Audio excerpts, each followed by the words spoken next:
welcome back to Distorted Opinions. I'm joined by Matt and Ted, and if you've been following the show for a while, you're probably aware that the three of us are part of a monthly jam session that kind of came to a halt due to COVID.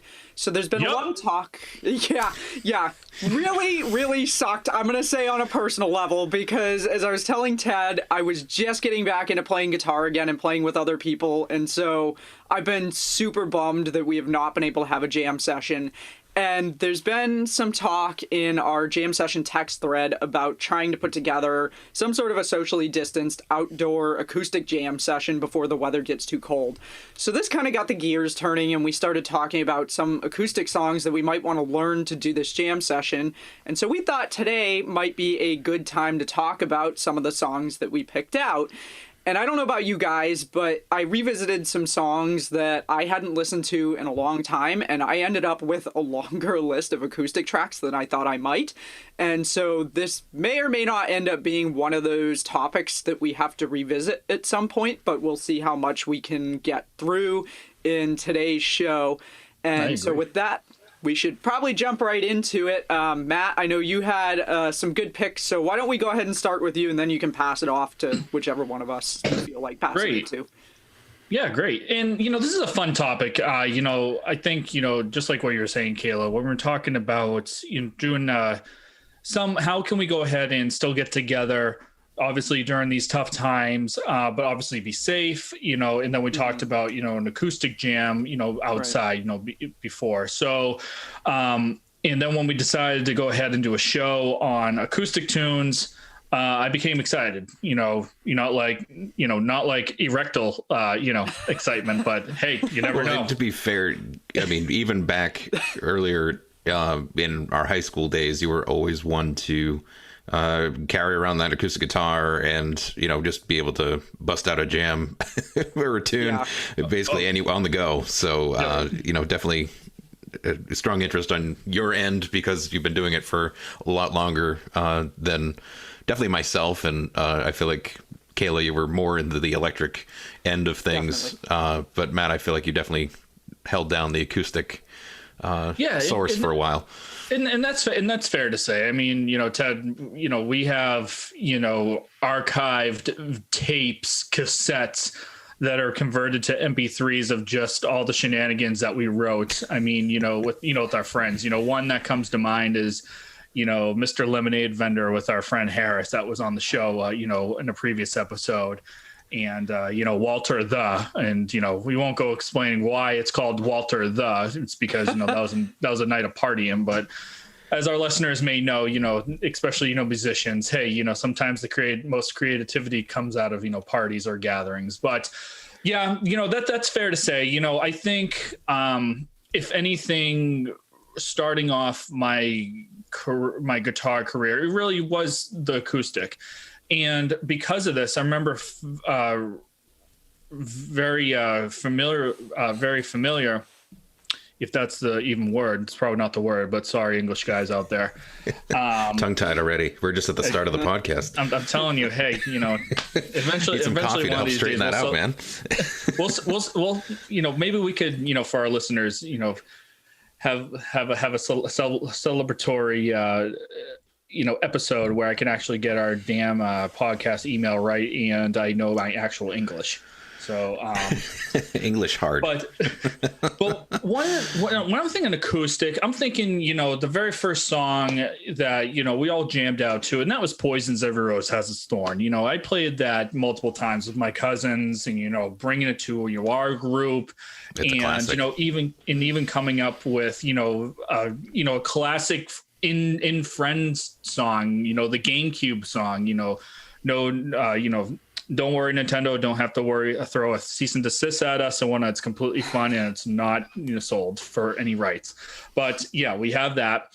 But the reason why I went with acoustic is because, just the genres behind that really influenced the type of player I am today. So like, take for instance, one band that comes to mind is America.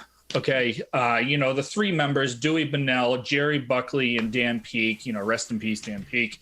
When I'm thinking of America, everyone knows, those classic tunes, Horse with No Name, I Need You, and most popular, Ventura Highway. And if anything, Ventura Highway was really kind of like the peak of really getting to know how to play different types of styles. So, of course, starting off from guitar, I did start off on electric, but then I did switch over to acoustic pretty fast because, again, I thought, hey, I think it's better to go ahead and learn more about rhythm versus lead. And that's just my own personal perspective. And Ventura Highway was one of those tunes that really sparked me to kind of drive more forward with it. This song is, it's a very chill song. I got a little bit of history behind it, and some of the band members were, Air Force, I want to say, Air Force, guys that became friends were on bass. And Ventura Highway is really pretty much a story of, how living in the cold area, and how and what it would be like to live in, say, like California. Actually, a little fact about the song is there's a lyric that's actually referenced by Prince. So there's a lyric, and I'm trying to look at my notes here. Yeah, lyric here where he references Purple Rain. So when you think of Purple Rain, everyone thinks of Prince because that's one of his albums and also a movie that he made. But he actually got inspiration from this song from Ventura Highway. So that's a kind of little bit of a backdoor, fact history and whatnot. So, but I won't spend too much time on this one. Ventura Highway, it's one of those great tunes that, everyone, once you listen to it, it's been sampled many times, especially by Janet Jackson, in one of her popular singles. So it's a great tune and whatnot. But not only that, Ventura Highway had the rhythm aspect, but then trying to change it up to more of a leading aspect then brings out Jim Croce. Jim Croce is like a family tradition delicacy in my family and whatnot. I think there hasn't been one family party. It's a delicacy, huh? Yeah, legacy. Hey, you never know. I'm surprised they haven't come out with a Jim Croce movie. But if there is a Jim Croce movie, ladies and gentlemen, please let us know, because I would love to go ahead and watch that movie. Jim Croce. I always think to this day, if that guy was still alive, just the pieces of music he would come out with. Now, I wasn't born in the 70s, okay? But listening to his stuff in the 70s is just it's phenomenal. Some of his playing aspect, it's just so it's delicate, it's smooth, it's and the way he interacts with his crowd is just very chill. Like if you go ahead and watch any type of Jim Croce video on YouTube, you'll notice that he's just a regular guy. He's not one of those that will go ahead, dance around the stage and try to make a an impression on it. He's just hey, this is my spot, this is my mic, and this is my acoustic, and hey, I want you to join and just sing with me. And you'll notice he always looks at everyone in the audience. He doesn't specifically look at one person. He looks at the whole audience. But he's come out with some great songs. My Name is Jim. Everyone knows Time in a Bottle. Operator. It's those types of songs. Operator's, one of those classic songs too, that it starts off happy. It's about someone that he wants to reach back out to, and then he realizes and has a come to realization moment that maybe it's just best that we leave things as is at the end of the song. And I think just that type of acoustic playing really brings out different types of elements and dynamics of how a song could be written. And we talked about that in previous episodes as well. So that's Jim Croce and whatnot. And then finally, Ted, this is going to be a reference to us when we were in our band and whatnot, but the third reference I'm going to talk about is Green Day's Good Riddance. Okay.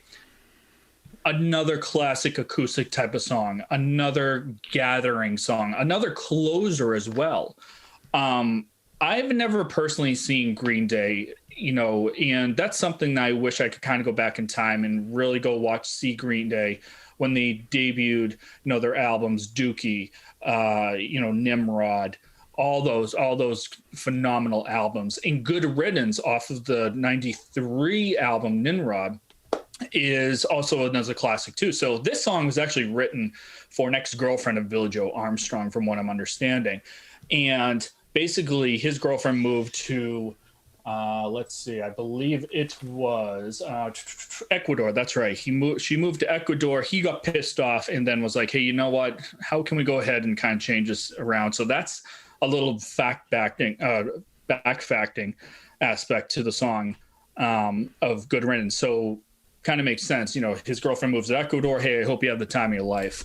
You know, Ted, being in our band, that was on the playlists all the time. It was always. And again, playlist. In that era, I was obviously still playing. I was playing guitar in the band at that time, but that was always your song, I would say, to play. And again, more on the acoustic end, and it was not something that I necessarily participated in performing.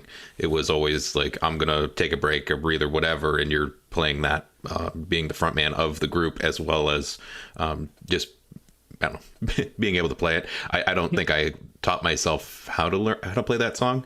I'm sure in hindsight it'd be really easy, but at that point in time, it was not something that I knew how to play. Right. Well, we do definitely vaguely. We definitely, not even vaguely. I'm sorry. We definitely have fond memories of, you know, the shows that we played, and when we end that song, you know, those half circle moments of crowds, you know, just singing along to that song, and you know, ending our full set.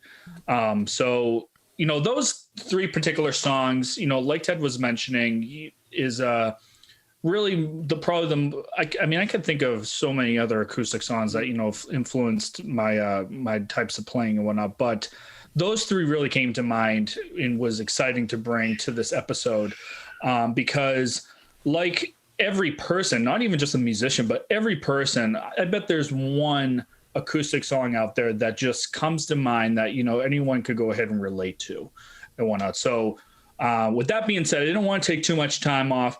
I'm not sure who wants to go ahead and, you know, switch off. I'll hand it off. Ted, all right, fine. I'll jump in. Ted, go ahead. All right. Thank you. So, I mean, I know for talking about our potential acoustic jam before the season ends, I don't, as a drummer, and sure, I have an acoustic. I would definitely participate to some extent, but guitar really isn't my foray at this point in time. But when thinking about acoustic songs, I made a list of ones that stood out to me, that not necessarily ones we would actually play. I mean, if folks want to play it, that's great, but not on my list of things to learn either. So just kind of a good selection, I suppose, of acoustic influence songs that I've come up with. I mean, everyone knows Simple Man. I'm not going to dwell on it. It's just easy enough to do acoustic and has been done on acoustic numerous times. So just wanted to bring that up for a moment. But Pink Floyd's Hey You is such a good acoustic intro. It is at the 2-minute mark of this just under 5-minute song. The electric guitar comes in and obviously does the solo, and it's really rocking, and then it evaporates, and then it's back to just the acoustic, and so the song basically crescendos into, you know, the electric guitar being there and being the solo, and then it calms right back down. The electric is still there in the background. Sounds like it has a flanger or something to help add that extra character, but the acoustic is basically the primary melody in, you know, voice in that song. So the Hey You song really is a classic in my mind. Actually, all of these songs that I'm picking are ones from the tape deck back in the day, so these are all nostalgic on my list. I would love to be in a crowd and just start singing "Hey You," and just see the reaction. All of a sudden, we just get a copyright strike just for talking about it. Oh, today's social media filters and whatnot, they probably just filtered my voice out just for yeah, you're just muted for a minute. Mute, yeah. Hell, I could say the words "Hey You" and they'll put. Yeah, okay, right. I did that one. Another one that it's not an acoustic song, but has an acoustic intro. That's also a classic. Would be Ozzy's "Mama, I'm Coming Home." Oh, yes. And so that Good guitar, call. just that guitar, the picking and so catchy and gives me goosebumps because it certainly hits you right in the feels. But the main acoustic one that I want to mention is White Lion, When the Children Cry, which came out in 1987. Yes. And that one is definitely another one that hits you right in the feels, and good guitar work on that. That particular song, like I said, came out in 1987 and was off of the Pride album, and it basically gained up to number 3 on the music charts because MTV was actually showing music videos, and that one finally, received that rating thanks to MTV's push with promoting that particular music video. When MTV was good. That's right. Yeah. So, if you're not familiar with the song When the Children Cry, it's basically, in hindsight, it can be said and sang in any era. It's basically the world's kind of crap right now, and kind of an apology letter to the youth of this particular of that moment, and really apologize that we're leaving you this world that's really broken, which, to be fair, is just a revolving door to be so it's still applicable in any era, but that one in particular definitely stands out. A couple of others for acoustic things. I took a listen through a bunch of Boston songs, and coincidentally, Boston, Amanda so and good. Holly Ann songs also have some acoustic intro. So good influence and songs to note for that. I was actually going to ask you if when you referenced Boston, I was going to say, is it going to be Amanda? Because that's a great acoustic tune too. Yeah, Third Stage is my favorite Boston album, hands down. And then I took a listen through Skynyrd, and one unique song that I feel like is a deep cut. I didn't feel like this necessarily had a lot of play in my experience listening through a lot of things, but Mississippi Kid from Leonard Skynyrd is pretty a unique, very southern kind of. It's a almost country type of tune. Just back, I don't want to say backwoods. It's don't want to be demeaning to people Southern, who live in a particular Southern area. rock. I don't want to stereotype people, but yeah, it's definitely. Skynyrd was already Southern deep rock, forest, a little hillbilly moonshine type of thing, mud wrestling, rock racing type of vibe. Yeah, right. Washboard, type of kind of music. Zippity doo dah. Right. So either way, that was another one that kind of stood out in being an acoustic song that was a little different based on how the other songs that I've listed in terms of sound. But so just a random collection of standout acoustic songs on my list. So I don't know, Kayla, I think you're what do you have? And I guess it's gonna be Metallica. Well, yeah, There has I'd to be be remiss. Metallica in there. I'd be Yeah, remiss okay. if I didn't start with a Metallica pick. If you've been listening to the show for a while now, you're well aware that I'm a huge Metallica fan. I'm not going to spend a lot of time on some of these songs just because I think they're kind of obvious to most people, but, Metallica, the Black Album came out in 1991, Nothing Else Matters, and The Unforgiven. Probably more The Unforgiven than Nothing Else Matters. I'm not actually sure if Nothing Else Matters is acoustic, but The Unforgiven is definitely acoustic, and if you watch back at any of the old live performances of them playing that song when the album first came out, James always has an acoustic on a stand and he plays the acoustic parts on an acoustic. Now when they play it, he just plays it electric, but really great acoustic guitar on that. And then one of the bands that kind of came to mind as I was trying to think of acoustic music that we could play is a band called Days of the New, which was around, I think, in the late 90s, early 2000s. And if you are approximately our age, you may have heard them on the radio a lot. They were pretty well known specifically for Touch Peel Stand was a song they did that was on the radio a lot back when it first came out. And then Shelf in the Room is probably one of their other more well-known tunes. And they were a band that I don't think they had any electric guitar. I think they were fully acoustic, but it was heavy acoustic. If you listen to their stuff, it's very much rock acoustic, I would say. As odd as that is to say. But those guys, as a little fun fact, when that band split up, most of the guys from that band went on to form another band that was well known for the time period by the name of Tantric. And if you watch the music video for Astounded by Tantric, you'll see that the guitarist Todd Whitener is playing a Parker Fly. And if you watched our first Gear Talk, Matt and I talked about... Who has a Parker Fly out of the three of us? That's right. I think I know somebody. And and we talked about it in that Gear Talk, and also you probably, if you watch the video version, you've seen it behind me in a few episodes, but I would hazard a guess that one of the reasons that he plays a Parker Fly is because even Tantric had a lot of acoustic stuff, but they mixed more heavy rock distorted guitar into their stuff than Days of the New had. But the Parker gives you the flexibility to switch back and forth on, no pun intended, on the fly with the acoustic and the electric sounds of the guitar. So just a fun fact about those guys. But Days of the New, Touch Peel Stand and Shelf in the Room were like two of my favorite acoustic songs back in the day. And then I'm not going to spend so much time on these, but Extremes More Than Words. Very well-known acoustic song.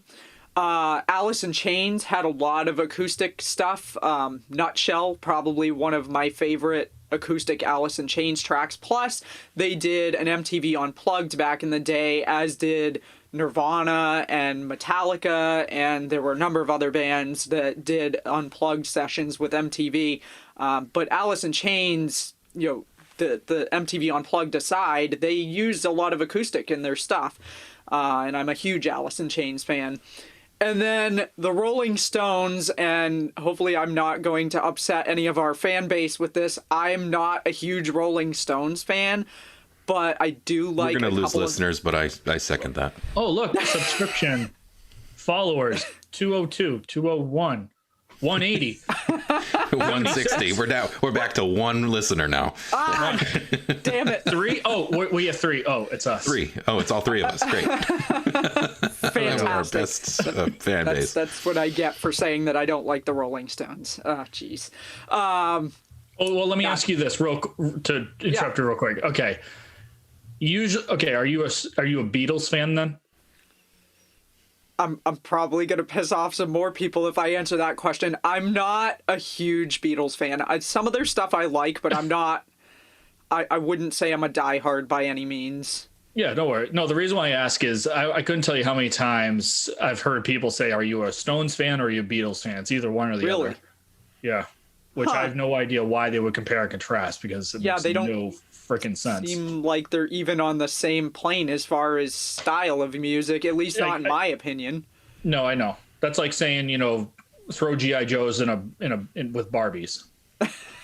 Makes perfect sense. No, we're back to the Barbie thing. I was going to say, did we come back to this? Jesus. Oh, goodness.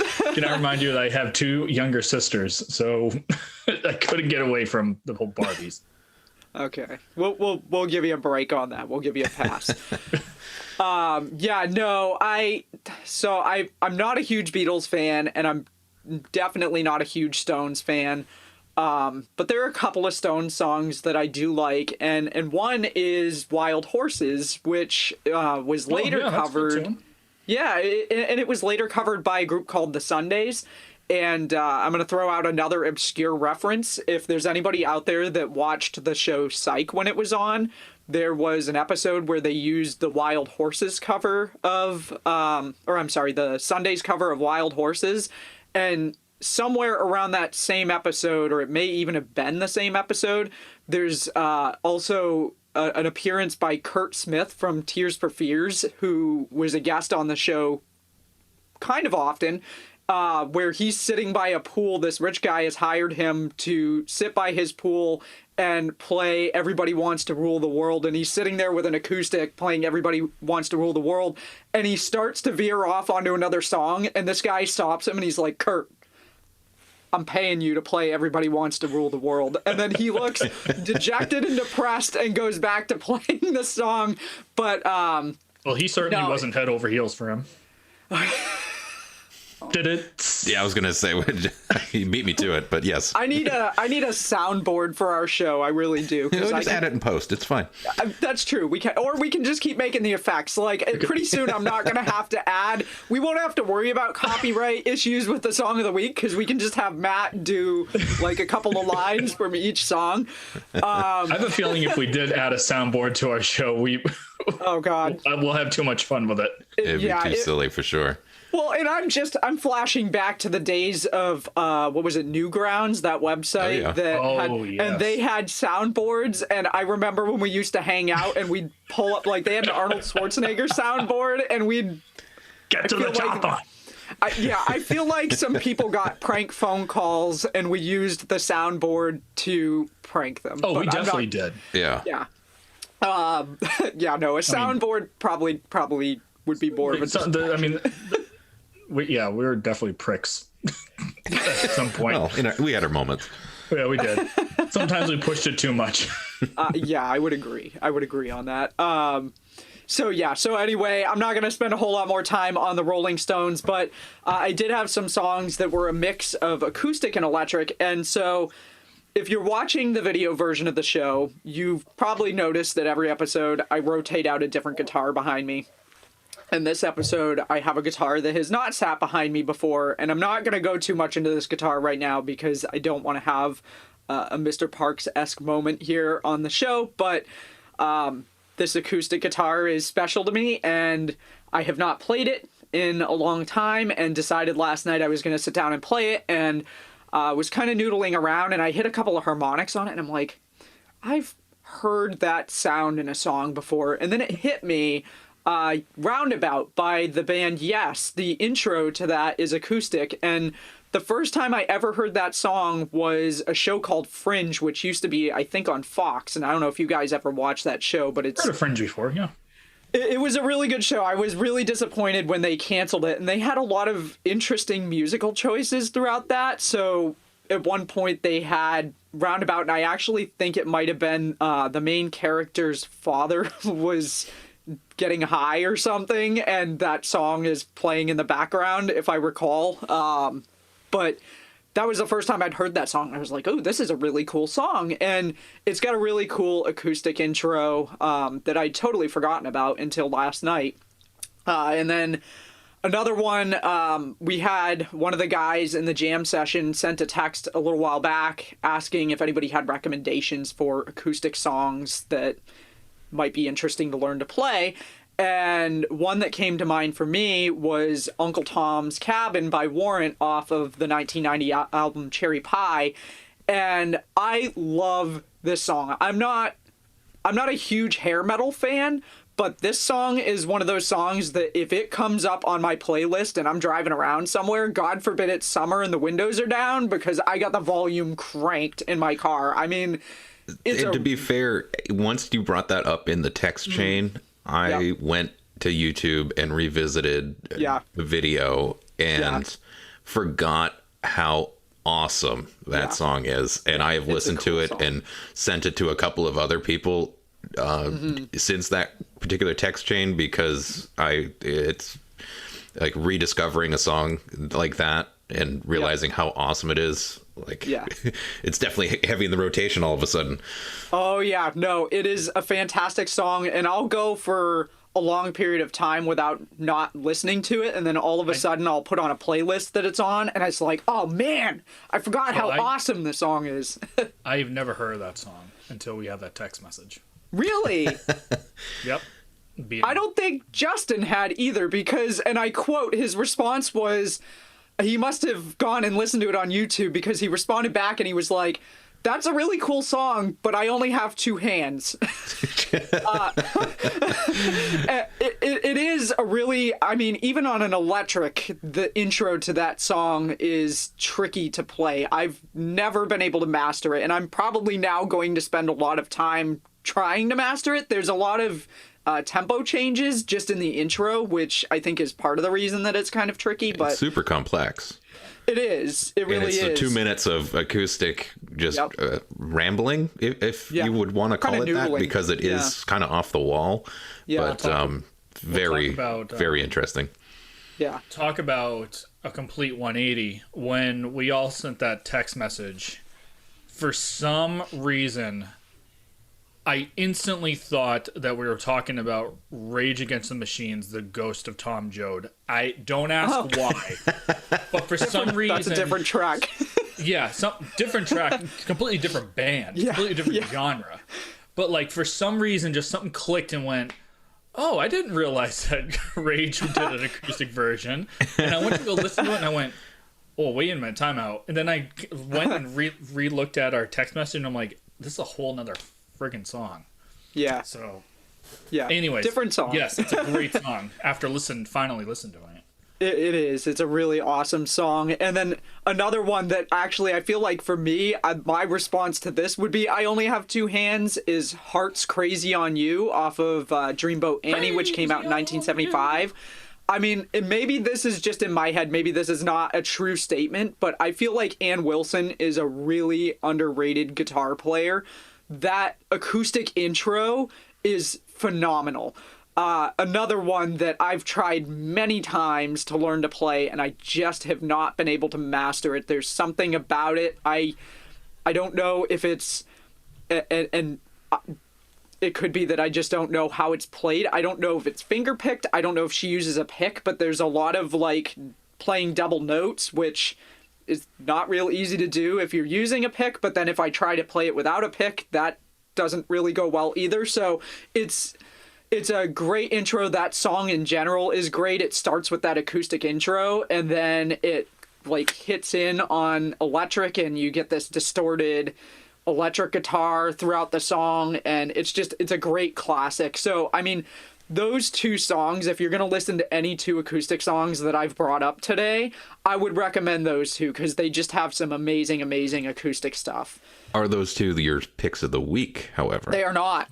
Oh, they are not. Okay. And so I don't know. Do we want to go into our song that was of the a week? great segue. All I'm right. going to pat myself on the back for that. Yep. All right. So, good job, Ted. Hey. So, all right, we'll go into the song of the week. I do want to just remind everybody that we have a Spotify playlist with all of our song of the week picks as long as they're available on Spotify, and we link to that in the description of every episode. So if you hear one of our picks and you want to hear the song in its entirety, check out that playlist.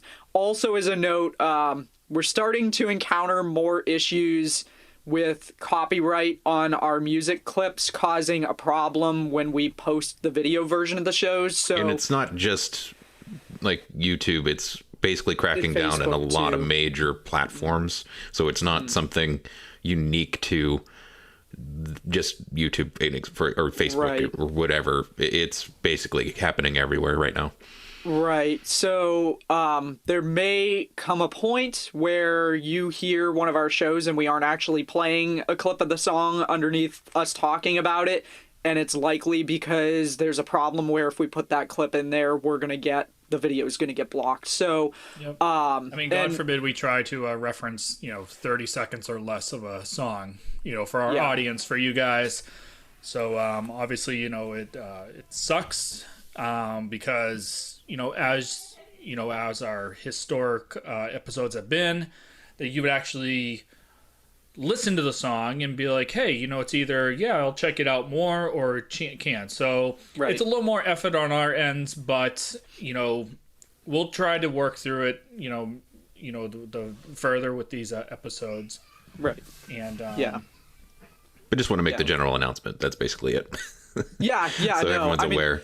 Yeah, and I'm sure we could argue fair use, but I'm not sure how hard that would be. So if we run into an issue, it's probably easier to just not use the music. But as long as the song is available, we'll put it on our Spotify playlist, so you can always go check that out.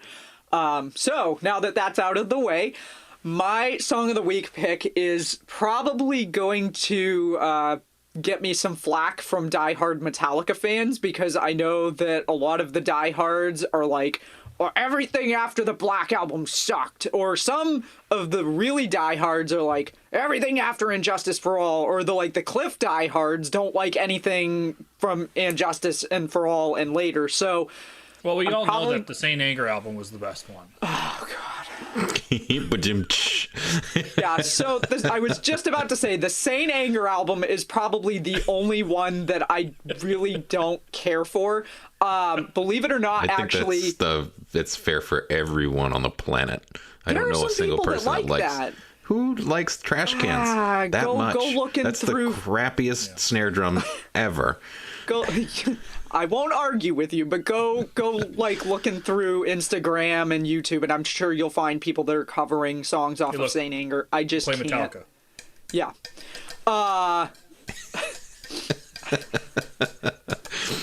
For the people that are just listening on audio, Matt has a tiny can and he's tapping the top of it with what looks like a straw, and just to get that tinny type of sound. Yeah. Yeah. Nice job. Saint Anger. Yeah, so Saint Anger, that's a whole other discussion. We could probably spend an episode talking about why we don't like Saint Anger. But so, believe it or not, what actually got me into Metallica back in the day was the song Bleeding Me off of their Load album. And I know a lot of people don't like Load and Reload. They were kind of a different direction for the band than what they had been doing previously. I personally love a lot of songs off of both of those albums, and it wasn't until later on that I actually started listening more to the older stuff, the Master of Puppets and Ride the Lightning and that era, and really started to appreciate and enjoy that stuff.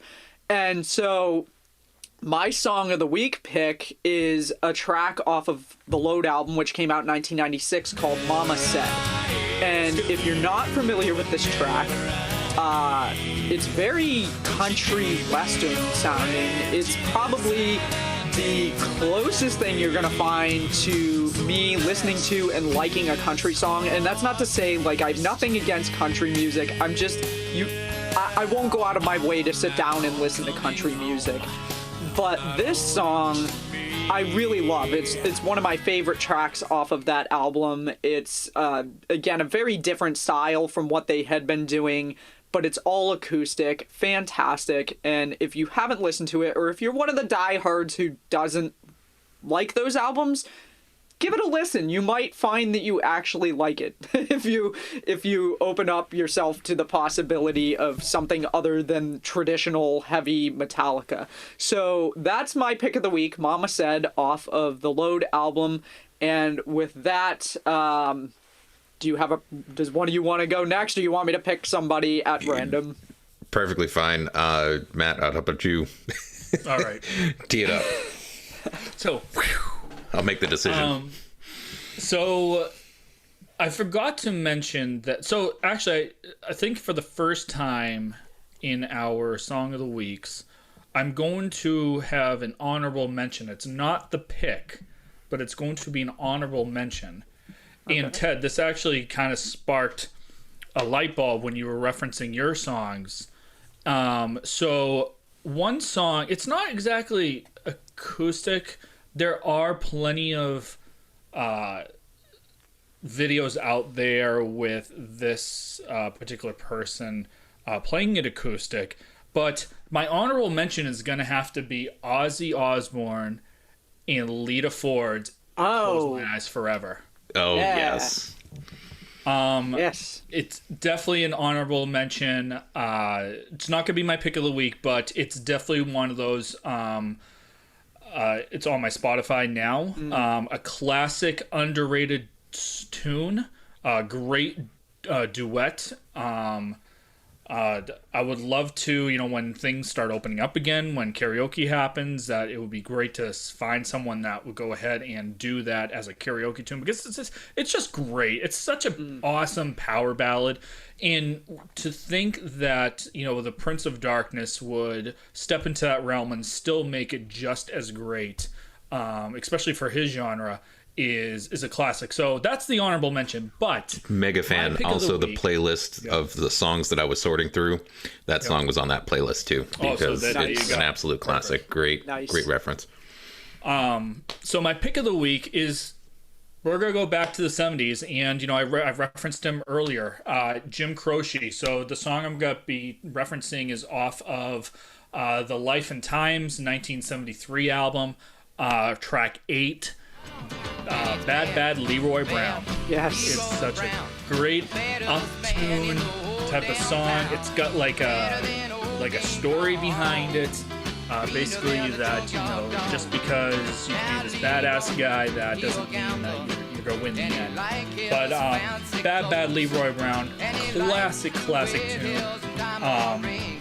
It was actually, what I love about this is, again, this is one of those, from a personal standpoint, if I get together with my family, this is a song that we always play, especially my uncle, plays it phenomenal on the acoustic. So not up to par with him on his finger changing and whatnot, but it's just such a great song. If you haven't heard of Jim Croce, ladies and gentlemen, go check out his stuff. But this particular song is one of those, Kayla, kind of like you, if I hear it on the radio, like the station that we have here, I'll blast it up and just kind of just chill down the road. I won't even I'll go the minimum on the highway or purposely on the back roads just to hear this whole song in its full entirety. But it's that such is a great dedication. Right? Oh, very, very, very Not much. speeding, just slow down. Just slow down. I mean, hey, if I get pulled over and they say you're not going the speed limit, well, hey, I wonder why. I'm being safe and enjoying the music. But what's great about the song is that, I was talking about, how influences, how some artists even today go ahead and sample the songs.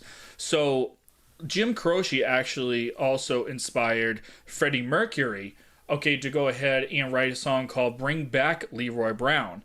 And it was dedicated to Jim after he passed away. So Jim died in an unfortunate, plane accident with 5 other people back in I believe it was I think it was 1973, 1974, don't quote me. But, he was only 30 years old. So right now, he was a young guy. And it just goes to show that, again, what could he have done if he wasn't in that accident? I think the music industry would have been a lot different. I think a lot of our artists that, we don't have today would have definitely brought a different flavor to our music industry.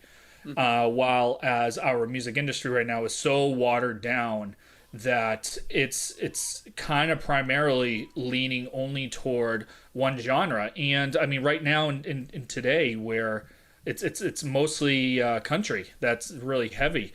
But anyways, that's a whole nother topic that we could jump on. Detour. Right. Yeah. But Jim Croce's Bad Leroy Brown off of the Life and Times album in 1973.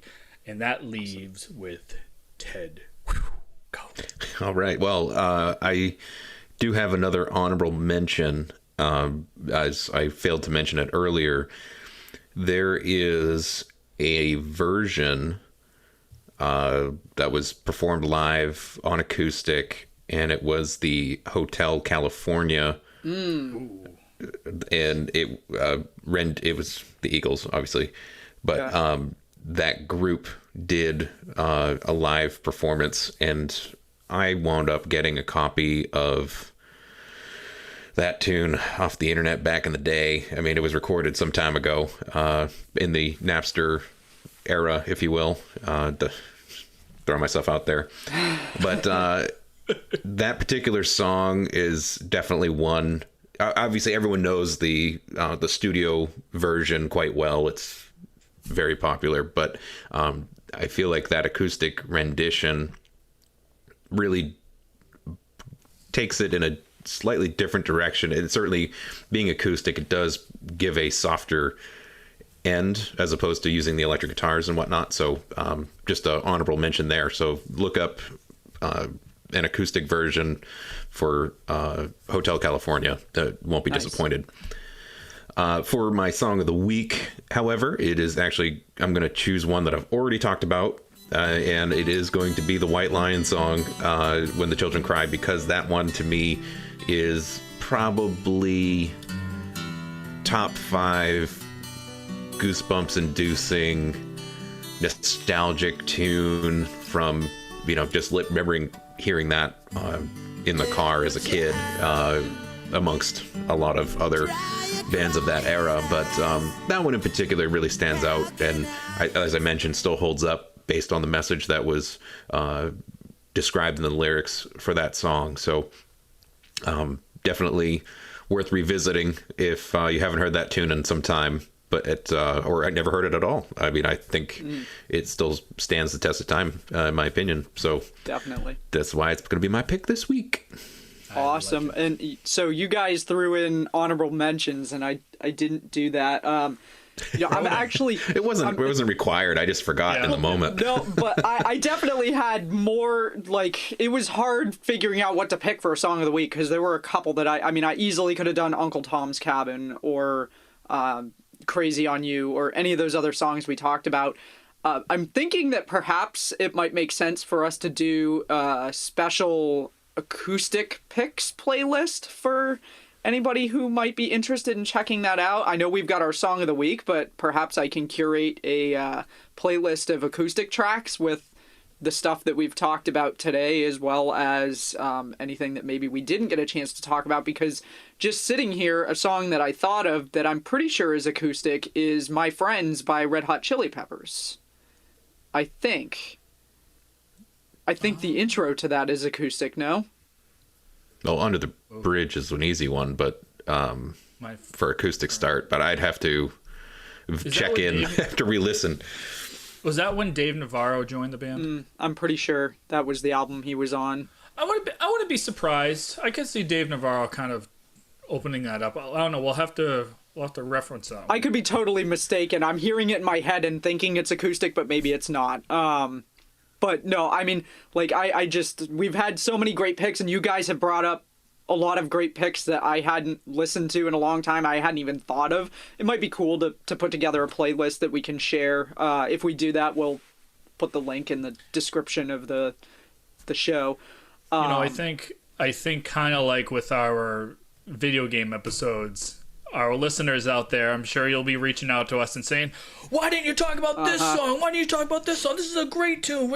So don't worry, we may be doing this in the future if there's a lot of response coming.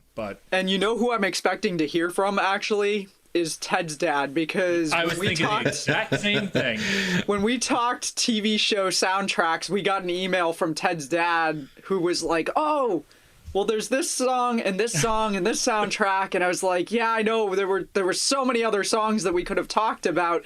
And I know Ted's dad is a big acoustic guy, so I'm anticipating an email from Ned telling us that we left out some stuff, which is perfectly fine, because I just want to remind our listeners and our viewers that if you have a topic that you think we should talk about, or if you might want to be a guest, or if you think that we missed some songs that should have been included here, you can let us know, and there's a couple of ways you can do that. Now, Ted's dad emailed us, and he did that by sending an email to...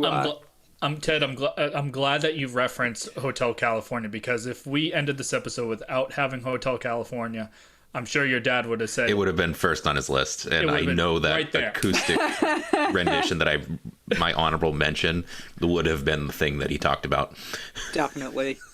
Yeah, no, I'm sure there's so many acoustic songs that your dad is going to come up with that we didn't even think of. So I maybe your dad might want to be a guest on the show at some point. We can revisit this topic. Possibility. I think it needs to so happen. Ned, if you're watching or listening, he's a religious listener. He'll be hearing this. Okay. All right. Yeah. Shout out to Ned. So, as I was saying, Ned emailed us and you do that by sending what's the email? Well, I don't know. Should we ask Matt? distortedopinionsshow@gmail.com. Ooh. Wow, ladies and gentlemen. He got it's only first try. How many episodes are we into this? Like 23, 24? And he's finally got the email. Oh my goodness. Only almost a quarter of the way. To 100. Yeah. Yes. So, yes, Matt, it would be distortedopinionsshow@gmail.com. You can also leave us a voicemail if you prefer by going to our Anchor page at anchor.fm/distortedopinions. And while you're there, you can find a list of all the platforms, social media platforms that we're on, as well as a list of most of the platforms that the show is available on in audio-only format. We're on some additional platforms that aren't listed, but we're on probably any platform that you would use to listen to a podcast, more than I even realized existed. So head over to our Anchor page and be sure to follow us on social media. If you're not, we're posting behind the scenes stuff and bloopers and those sorts of things. So with that, unless you guys have anything else to add, I think we've reached the end of the show for today. And we will see everybody next week. Thank you for tuning in, and thank you for the support. Thanks, guys.